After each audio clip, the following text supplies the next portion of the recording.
عمرك سألت نفسك ليه في ناس بتقول إنها شافت أشباح؟ هل فعلا الأشباح موجودة ولا في تفسير علمي للموضوع ده؟ العلماء بيقولوا إن أغلب حالات رؤية الأشباح ممكن يكون سببها طريقة شغل دماغنا. خلينا نبدأ بأول سبب.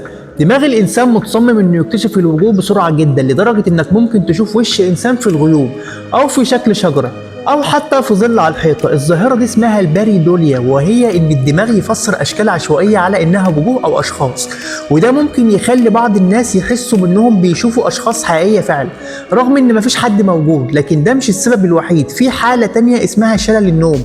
في الحالة دي الشخص بيصحى لكن جسمه بيكون غير قادر يتحرك، واحيانا الدماغ بيخلق هلوسات. الشخص ممكن يحس ان في حد واقف في الاوضه او قاعد جنبه، واحيانا يشوف اشكال غريبه. التجربه بتكون مرعبه جدا لدرجه ان ناس كتير عبر التاريخ فسروها على انها اشباح او كائنات خارقه، لكن في الحقيقه دي مجرد خدعه من الدماغ. كمان في سبب ثالث مهم، الظلام. في الاماكن المظلمه الدماغ بيحاول يملى الفراغ بالمعلومه الناقصه، واحيانا بيتخيل حاجات مش موجوده. عشان كده كتير من قصص الاشباح بتحصل بالليل وفي اماكن هاديه او مهجوره. حتى الأصوات الغريبة اللي بنسمعها أحيانا في البيوت القديمة، العلماء بيقولوا إنها غالبا بسبب تمدد الخشب أو حركة الهواء أو تغيرات في الحرارة.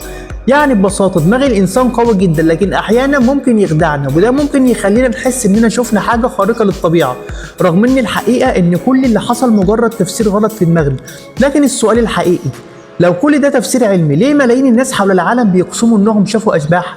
هل كلهم مخطئون ولا في لسه شيء العلم لسه ما اكتشفوش؟